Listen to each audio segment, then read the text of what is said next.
वक्त लोकसभा के रण में हम पहुंचे हैं बागपत। हम इन दोनों कामों की सराहना करें। एक तो रोड बनाना और जनता को रोड पर लाना। लहसन पार हो गया 400 पार, डीजल 100 के पार, पेट्रोल 100 के पार, उसकी बात नहीं करते है। सिलेंडर 1000 से पार। मोदी जी के ऊपर ही बहुत डेंट को करेंगे, बीजेपी को वोट दे। कहाँ से फीस कहाँ से भरेंगे तो 10 साल पेमेंट नहीं मिलेगा। ना करो यारो, तकदीर बदलती रहती है, शीशा तो वही रहता है, तस्वीर बदलती रहती है। भिखारी बना दिया 5 किलो उसका अनाज, भैया तरक्की हो विकास करा, 5 किलो अनाज दे रहे हैं। घमंड की आंधियों से दरख्त की हर शाख चटक जाएगी, शाख वही बचेगी जो लचक जाएगी। तो चाइना के सामान की और मोदी के जुबान की कोई गारंटी नहीं।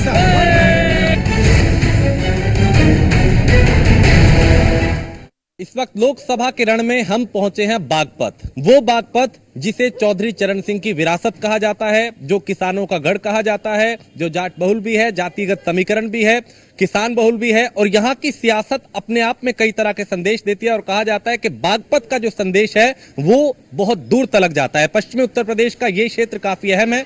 हमारे साथ कुछ लोग हैं, उनसे बात करेंगे कि बागपत का मुद्दा क्या है, बागपत का मूड क्या है और बागपत का जो मतदाता है वो क्या सोचता है। लोगों से बात करते हैं, उनसे समझेंगे कि आखिर इस चुनाव में कहां ये बागपत का मूड क्या कहता है।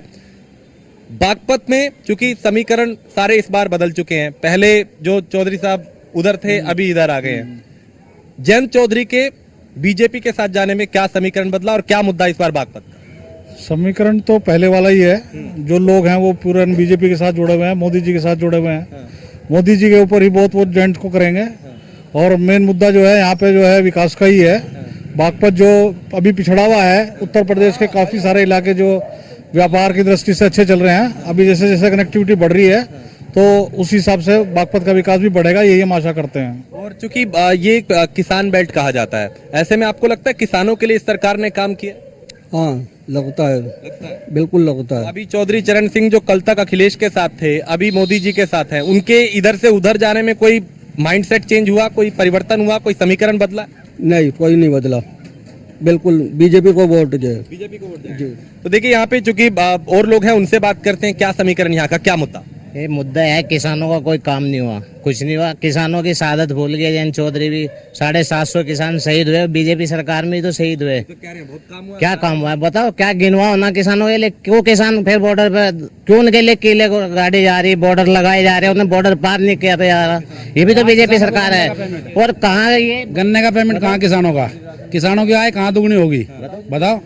लाल टोपी समाजवादी पार्टी के समर्थक हैं आप, है ना? चलिए ठीक है, वो कोई बात नहीं। लेकिन जयंत चौधरी जो कल तक आपके साथ थे, आज वो उनके साथ हैं, तो जाटों की बात तो वो भी करते थे, यही बात है। अब वो चुप हैं। क्या उनके उधर जाने के बाद आपको लगता है आपका पलड़ा हल्का हो गया? भैया हमारा पलड़ा हल्का नहीं हो, हमारा भारी हो गया। भारी है उनके ये कह रहे हमने चिंता करा। पहले 2017 में चुनाव लड़े, एक विधायक आया, हमारे साथ मिलकर चुनाव लड़े, 9 विधायक आए।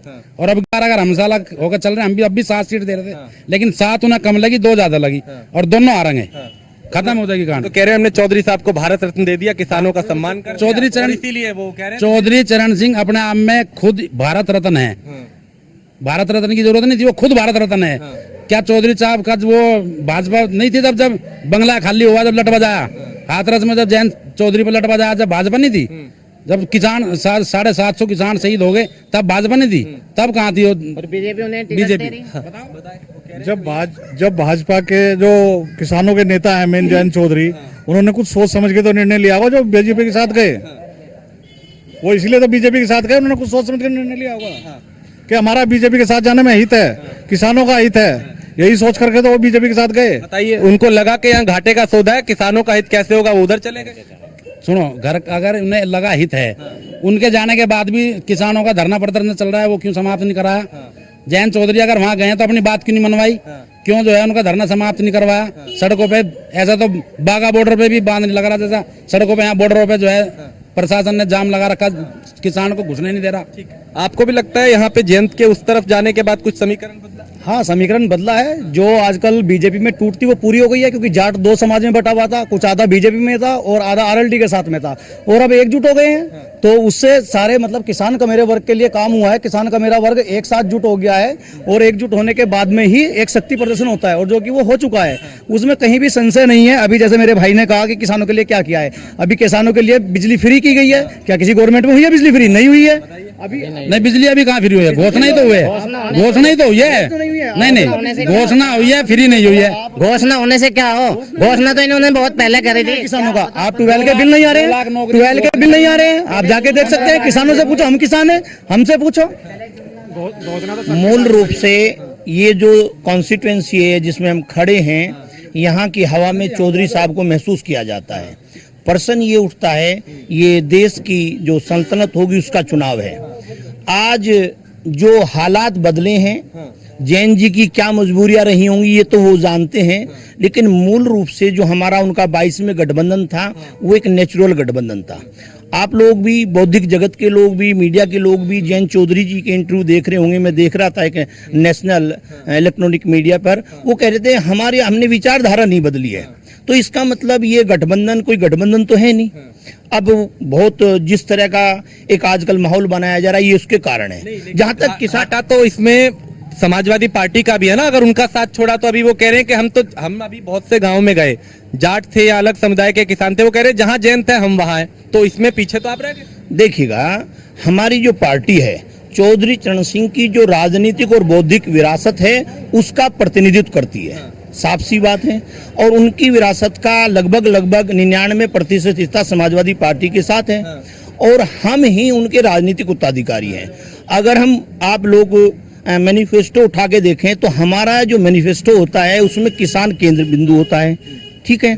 और बार बार ये कहने के बावजूद भी हम यहाँ बहुत अच्छी फाइट करेंगे। ये तो बताइए फाइट कैसे करेंगे? फाइट ऐसे करेंगे, हाँ अच्छा, ये कुछ कहना चाह रहे हैं? हाँ, ऐसा है, हम लोग मान लिया किसी पार्टी विशेष के सपोर्ट करते हैं, हमारे मन में भी वो है, हमारे दिल में भी वही है, और आज उसे मान लिया हमने सपोर्ट कर दिया और कल को जाके वो दूसरी पार्टी में जाना तो वो तो अपना स्वार्थ सिद्ध कर लेंगे। हमारा क्या है, बताइए हमारा क्या है? तो अभी वो अगर अपना स्वार्थ सिद्ध किया उन्होंने, इसमें आप कह रहे हैं कि हमारा क्या, तो अभी आपका वोट किधर? बताओ, आपका उन्हीं के साथ रहेगा या आप उनके खिलाफ? तो माइंड सेट कर लिया, हमारा माइंड सेट कैसे हो जाएगा जल्दी? हम कैसे लोक दल से, बीजेपी और बीडीपी से, सपा सिपा से पर कैसे चले जाएंगे? कोई नहीं आने का बस। लेकिन राजनीति में चूंकि यहाँ तो कोई किसी का नहीं है। नहीं, एक मिनट राजनीति में यही नहीं, एक चीज यही देखिए, यही बार इस क्षेत्र का वोटर वोट डालने से पहले 100 बार सोच रहा है करना क्या चाहिए। वोटर कंफ्यूज है। नहीं, कंफ्यूज नहीं है। वोटर सारा आरएलडी के साथ है और पहले भी आरएलडी के साथ थे। अब बीजेपी से गठबंधन होने के बाद में मजबूती आई है। के साथ खड़े, हाँ जी, कंफ्यूजन नहीं है, बताइए। मैंने जो बात कही ना, पहले इन्हें भी सोचना पड़ेगा, ये वास्तव में आरएलडी के साथ होंगे। कल तक तो बीजेपी की बुराई कर रहे थे, अब इनके मन में कैसे आ जाएगी बीजेपी के बारे में, ये बताऊं। नहीं तो ऐसा तो कोई दल बचा ही नहीं ना जो इसके साथ नहीं था और उसके साथ चला गया। भाई आप पिछला चुनाव नहीं, आप 19 का चुनाव देखिए, मायावती और अखिलेश थे, क्या गेस्ट का कांड हुआ, क्या क्या एक दूसरे ने किया, साथ आ गए। अभी मायावती अलग है, ये दोनों साथ में आ गए, फिर वो अखिलेश के साथ। तो ये तो हमें तो सोचना पड़ेगा इसके बारे में। अभी यहाँ की जनता भी बिल्कुल सेट नहीं है और उसके बारे में अभी टाइम है। पहले तो कैंडिडेट का यहाँ पे अभी फाइनल हुआ, कैंडिडेट का फाइनल होगा, उसके बाद है क्या वोटर के मन में कंफ्यूजन है? बहुत लोग हैं चक्कर में, कोई नहीं है टक्कर में। सिर्फ हमारे मोदी जी इस देश के प्रधानमंत्री बनने जा रहे हैं। कोई नहीं है। देखिए, अभी एक बहुत बड़ा, सुनिए, ये जो भारतीय जनता पार्टी और लोकदल का गठबंधन है ये अपने आप में यहाँ बयां कर रहे हैं, यहाँ लोकदल लड़ रहे हैं, लेकिन भारतीय जनता पार्टी वाले फूल की बात कह रहे हैं। वो पता नहीं मशीन में वो सिंबल ही नहीं मिलेगा, तो रोज झगड़े हो रहे हैं, रोज क्लैश हो रहा है। रोज आप भी सुन रहे होंगे कि दोनों जो दल साथ आए हैं उनके दिल नहीं मिले। हमारे पूर्व प्रधानमंत्री चौधरी चरण सिंह जी ने जमींदार खात्मा किया था और गन्ने का भाव बढ़ाया था। ऐसे प्रधानमंत्री हो ही नहीं सकते। हम उनके पोते को जयंत जी को वोट देंगे। अच्छा, वो चाहे कहीं भी जाए आप उनके साथ हैं? हाँ, हम उनके साथ हैं। ये लीजिए, ये एक बड़ी बात है। आपके साथ थे तो वो इधर थे, अभी उधर है तो वो उधर है। बिल्कुल, ये अपना मत हो सकता है, बिल्कुल ठीक है, ठीक। सबसे बड़ी बात है, अभी सपा में कोई कैंडिडेट ही डिक्लेयर नहीं हो पा रहा है। जो अपने कैंडिडेट को नहीं अभी चूज कर पा रहे हैं कि बागपत से लड़ेगा कौन। आप ये देखिए, अभी तक मनोज चौधरी की बात चल रही थी, अभी जो नया नाम आ गया अमरपाल शर्मा जी का, तो अभी तो यही कंफ्यूजन में है। कंफ्यूजन बहुत है समाजवादी में। देखिएगा, अभी कई जगह भारतीय जनता पार्टी ने जो अपने प्रत्याशियों की सूची जारी की थी, उन लोगों ने चुनाव लड़ने से मना कर दिया। तो बिल्कुल एंटी इनकम्बेंसी है, जबरदस्त। में कंफ्यूजन तो बहुत है। गौतम बुद्ध नगर हो, बदायूं, कई जगह के उम्मीदवार। अजी हमें तो ये बताओ, इनका तो चलता रहेगा। हमें हमारे 15 लाख कब आएंगे? 15 लाख कब जाएंगे मोदी जी? हमें ये बता दो। जब तक हमें 15 लाख नहीं मिलने के, जब तक तो हम मोदी जी के साथ। आज जिस दिन हमें हकीम जो सोना बना के दे देंगे राहुल जी, उस दिन हम राहुल के साथ। हमें तो 15 लाख बता दो, 15 लाख पे क्या है वो, ये तो मोदी जी ने यूँ बताओ। 2 करोड़ नौकरी का इन्होंने वादा किया था, 2 करोड़ रुपए, कितने लोगों को नौकरी दी? ये बेरोजगारी पे क्यों नहीं बात करते? ये शिक्षा पे क्यों नहीं बात करते? ये स्वास्थ्य पे बात क्यों नहीं करते? हमारे देश के अंदर नौजवानों को उत्तर प्रदेश के अंदर मात्र 72,000 भर्ती, शिक्षा के क्षेत्र में 58,000 भर्ती, उसके दूसरे राउंड में 48,000 भर्ती केवल उत्तर प्रदेश के अंदर। 2 लाख वैकेंसी 3 डिपार्टमेंटों के अंदर दी गई। सब कागजों पे है, कागजों पे है, कहीं कुछ नहीं है, सब पेपर लीकेज कर दें। ये सबके पेपर लीक हैं, कोई भर्ती नहीं हुई है। ठीक है, अभी डॉक्टर वे जो भर्ती हुए हैं मास्टर या डॉक्टर कहाँ हैं वे, हैं कहाँ वे, दिखाओ तो सही। दो गुजराती तो बेचने वाले हैं देश को और 2 खरीदने वाले हैं, और किसी का विकास नहीं हो रहा, और कोई विकास नहीं हो रहा। तो इन्होंने भाई से लड़ाने का काम किया और कुछ नहीं किया देश में। हम इनसे ये पूछना चाहते हैं, जब अखिलेश की सरकार थी, कांग्रेस की सरकार थी, उस टाइम में हमारे यहाँ सड़क निर्माण का टेंडर छोड़े गए, माफिया खत्म हो गए। वो कह रहे हैं सारा माफिया यूपी से खत्म होगा। सारे माफिया खत्म, सिर्फ समस्या उन्हें है जिनकी गुंडागर्दी जो है नहीं चल रही। बिल्कुल। ये जो लाल टोपी है ना, ये गुंडागर्दी के सिवाय इसके पास में कुछ नहीं धरा। अब बताओ क्या करें इनका? अब ये मुद्दा नहीं, अभी मुद्दे पे। हाँ। और क्या, और ये बताओ क्या चाहिए? अब आप इसे गुंडा मत बोलिए, हम बात कर रहे हैं। मैं बता रहा हूँ, ये लाल टोपी जो है ना, मैं कह रहा हूँ ये सुन लो। अब क्या कमी रह गई यहाँ, ये बताइए क्या कमी रह गई? कमी ये रह गई, 40 नौजवान मरे थे हमारे भाई फौजी मरे थे। वो RDX कहाँ से आज तक जांच क्यों नहीं हुई उसकी? कौन पकड़ा गया आज तक? बताओ तुम मुझे। उसके बाद तो चुनाव हुआ, सुनिए, उसके बाद चुनाव हुआ और उस चुनाव में तो और ज्यादा सीटें आई। कोई सुनो, ये मशीन हटा दो, पता चल जाएगा औकात का क्या औकात है इनकी, क्या है। सुनो, मेरे घर में चुनाव होता है, जब तो आपको 58 सीट मिलती है तो वह EVM ठीक है। अगर EVM अगर खराब है तो जब यूपी का केंद्र का सब्जियों के चुनाव होते हैं। मेरे घर में से 3 पीढ़ी फौज की वो नौकरी कर रही है, इनसे पूछिए है क्या कोई इनके घर में से? अभी जब अग्निवीर की योजना लागू हुई थी और फिलहाल में जो नए दल बदल कर गए हैं, वो पूरे उत्तर प्रदेश में अग्निवीर योजना के विरोध में जगह जगह नौजवानों को आंदोलित कर रहे थे। तो ये जो नौजवान है जब मत देने के जाएगा तो वो ये विचार करेगा कि ये किसके साथ धोखा। ये बताएं, ये यहाँ का सबसे अहम मुद्दा क्या है जिसपे आपको लगता है कि भैया बेरोजगारी कोई मुद्दा है? सारे मुद्दे खत्म। चिकित्सा, बेरोजगारी, शिक्षा, चिकित्सा, चवन्नी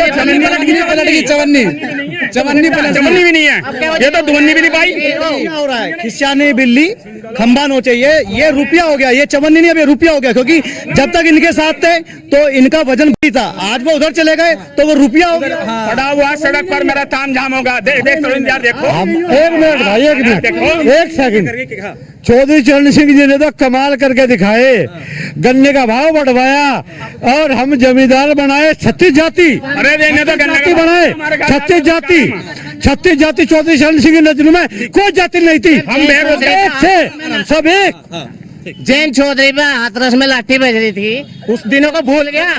वो कहाँ गए? 750 किसान शहीद हुए, उन्हें टिकट दे रही बीजेपी मार के बंगला खाली करवा दिल्ली। जो जंतर मंतर पर पहलवान बेटियां बैठी थी, उनका जवाब इस चुनाव में यहाँ की जनता देगी। किसान के पेमेंट का जवाब जनता देगी। और चौधरी साहब का जो सम्मान समाजवादी पार्टी के लोग करते हैं, समाजवादी करती है, वो भारतीय जनता पार्टी 7 जन्म में भी नहीं कर पाएगी। देखो जी, लोग बात कहते हैं कि विकास नहीं हुआ। विकास क्या है? विकास अभी जो है 10 साल का हुआ है। अब 10 साल में जब सड़कें बन गई, ये बन गई, हो गया, अभी विकास को और बढ़ने दो। अभी विकास 10 साल का हुआ है, जब 15 साल का होगा, 20 साल का, जब देखा क्या उन्नति होगी, हमारा देश विकसित होगा। जब विकास 20 साल का होगा, जब हमारा देश विकसित होगा। विकास तो जब होता है जब मोदी जी छोड़ रहे तो घरवाली वहाँ, विकास कहाँ से पैदा हो जाएगा? विकास कैसे हो जाएगा? विकास इस बार हम मोदी जी के साथ 400 सीटों के साथ 3 ट्रिलियन इकोनॉमी की तरफ जा रहे हैं और हमारा देश जो है चौथी 400 पार लहसन पार हो गया, 400 पार, डीजल 100 के पार, पेट्रोल 100 के पार, उसकी बात नहीं करते ये। सिलेंडर 1000 से पार। सिलेंडर कहाँ है 1000 का? सिलेंडर 800 रुपए से कम का है। सिलेंडर पहले ब्लैक में बिकता था, लाइनों में लगना पड़ता था। आज एक कॉल करते हैं, घर के बाहर सिलेंडर वाला खड़ा होता है। क्या ये स्मृति ईरानी सिर पे लेके सिलेंडर बैठ गई थी, आज 1000 रुपए का। हम इन दोनों कामों की सराहना करें, एक तो रोड बनाना और जनता को रोड पर लाना, इसके अलावा कोई चीज। ये जो दिल्ली सहारनपुर रोड था, ये रालोद ने पास करवाया था। छपौली का हाईवे, टोटी का बिजली घर रालोद चौधरी जी सिंह ने पास करवाया था और बीजेपी ने ये इसका उद्घाटन किया था। लेकिन ये हमारे चौधरी अजीत सिंह ने पास करवाया था, ये टोटी का बिजली घर। बड़ी बात यह है कि जब बागपत की हम बात करते हैं, क्या किसानों की समस्या का समाधान हुआ? सबसे बड़ी बात यह है, गन्ना मूल्य की बात करें, गन्ना बेल्ट है, कुछ किसानों के पास में क्या दिक्कत है ये बताओ। बताइए दिक्कत। 85% गन्ना मिल में जा चुका, लेकिन रेट का पता नहीं लग रहा किस रेट से मिलेगा। रेट काम यूँ कह रहे कि इस गन्ने का पेमेंट ना मिलो हमें 10 साल, लेकिन कानून व्यवस्था ठीक होनी चाहिए। बच्चे कहाँ से फीस कहाँ से भरेंगे अगर 10 साल पेमेंट नहीं मिलेगा? बच्चों की फीस कहाँ से भरेंगे, एजुकेशन कहाँ से देंगे, बीमारी में कहाँ से लगाएंगे? आपने कह दिया 10 साल हमें पेमेंट ना मिले, तो क्या जरूरत पड़ रही है ये तो बता दो। सरकार जो जब फ्री चाचा मोदी की एक प्राथमिकता है, भिखारी बना दिए, 5 किलो उसका अनाज पाइयो, तरक्की हो, विकास करा, 5 किलो अनाज दे रहे हैं। 5 किलो अनाज में क्या हो रहा है बताओ तुम मुझे। विकास 80 करोड़ मोदी जी कह रहे हैं, हमारे मोदी जी कह रहे हैं बंद क्यों नहीं करते, ये अनाज लेना बंद करो। काका जी से एक बात पूछ लो कि जो खाद का कट्टा आवे वो 5 किलो कम करके पैसे कुछ कम होने चाहिए या पैसे बढ़ने चाहिए? देखिए ये जो नैरेटिव भारतीय जनता पार्टी ने जो देश भर में नैरेटिव डेवलप किया है वो धार्मिक ध्रुवीकरण के आधार पर किया है, ठीक है। जबकि हमारे यहाँ की जो संवैधानिक व्यवस्था है और कॉमन मैन का भी ये मानना है वो सहिष्णु है, वो भाईचारे में विश्वास करता है।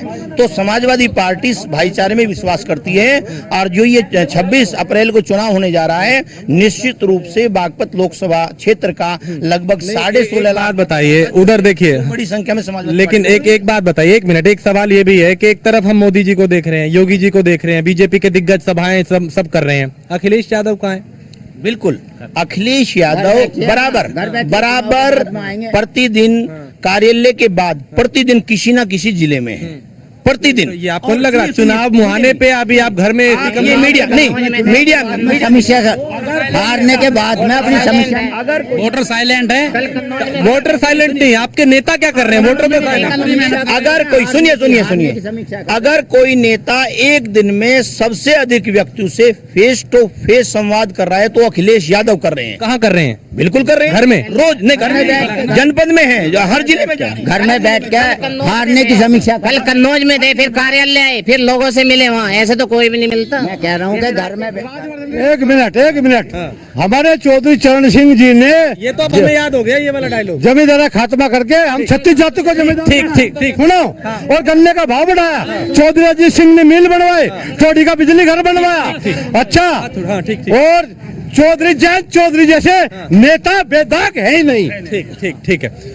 लेकिन देखिए ये आपने सुना था, आज कम से कम 2-2.5-3 हजार रुपए का ये प्राथमिकता है चाचा मोदी की। मेरे पास कम है, आखिरी में मैं एक कमेंट आपका लूंगा। एक सेकंड, मुद्दा आपको क्या लगता है, क्योंकि आप बात कर रहे हैं इसकी कि सरकार ने कुछ नहीं किया, एक मुद्दा बताइए जिसपे आपको लगता है कि अगर इस सरकार ने किया तो परिवर्तन होगा। सुनो, हम ये चाहते हैं जो हमारे जो भाई हैं बेरोजगार हैं उनको रोजगार दिया जाए।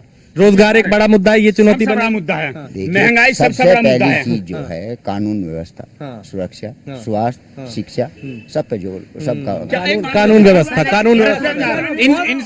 सुनो, इंसान को जीने के लिए 3 चीज की जरूरत पड़ती है, रोटी, कपड़ा और मकान। ऐसी कोई सरकार नहीं आई जिसने जो है कफन पे भी जो है जीएसटी लगा दी हो। अगर कोई सरकार आई हो तो आज तक बता दो। ये सुनो, मुझे मेरी बात पूरी हो जान दो, 1 मिनट। ये जितने भी कह रहे हैं किसान, जब से देश और प्रदेश में जो है बीजेपी की सरकार आई है, इतना अहंकार और इतना हिटलर शाही रवैया है। मैं आपको एक शेर के जरिए बता दूं कि घमंड ना करो यारो, तस्वीर बदलती रहती है, शीशा वो घमंड ना करो यारो, तकदीर बदलती रहती है, शीशा तो वही रहता है, तस्वीर बदलती रहती है। लेकिन यहाँ की तस्वीर बदलने वाली है। तस्वीर बदलेगी। देखो जी, भाई साहब ने कहा है कि रोटी, कपड़ा और मकान, ये तीनों सुरक्षा उसके दिए है। मोदी जी ने रोटी भी दिया, लोगों को राशन दिया है, ये दिया है। दूसरा मकान दिए हैं, लोगों की छत दी है। राशन कहाँ से रहा है? कहाँ से आ रहा है? किसान की बोरी में चोरी हो रहा है। नहीं तो आ रहा। बोरी में से चोरी हो रहा है। जिनको मिल रहा है ना, कह रहे हैं इन्हें शौचालय, इन्होंने शौचालय से विकास करे। घमंड की आंधियों से दरख्त की हर शाख चटक जाएगी, घमंड की आंधियों से दरख्त की हर शाख चटक जाएगी, शाख वही बचेगी जो लचक जाएगी। और ये उसकी बात करें कानून व्यवस्था की, कानून व्यवस्था कहाँ है? मुन्ना बजरंगी जेल में हो रहा है यहाँ सिंह। कानून व्यवस्था, लेकिन नहीं, कानून व्यवस्था को लेकर लोग बोलते हैं, कानून व्यवस्था को लेकर। ठीक है, मुझे आप पॉइंट ऑफ जल्दी से कार्यक्रम खत्म करना है मुझे जल्दी। चाइना के सामान की और मोदी के जुबान की कोई गारंटी नहीं भाई साहब। लेकिन मोदी की गारंटी, चूंकि वक्त मेरे पास वक्त इतना ही था। मोदी की गारंटी का जिक्र चूंकि हर जगह हो रहा है, लेकिन ये कह रहे हैं कि उनकी गारंटी का भरोसा नहीं है। ठीक है, चलिए, वक्त इतना ही था। बागपत के लोगों की राय आपने सुनी और यहाँ पे आपने सुना कि कोई पक्ष में है, कोई विपक्ष में है, लेकिन मुद्दों की बात जब करते हैं, मुद्दे क्या होंगे, तो यहाँ का समीकरण बड़ा दिलचस्प हो गया है। जयंत चौधरी पहले इंडी अलायंस के साथ थे, अभी एनडीए के साथ है। उनके इधर से उधर जाने के बाद भी यहाँ के समीकरण बदले हैं, लेकिन क्या होगा वो 4 जून को पता चलेगा जब नतीजे आएंगे। कैमरा पर्सन राज के साथ मैं राजेश कुमार, बागपत।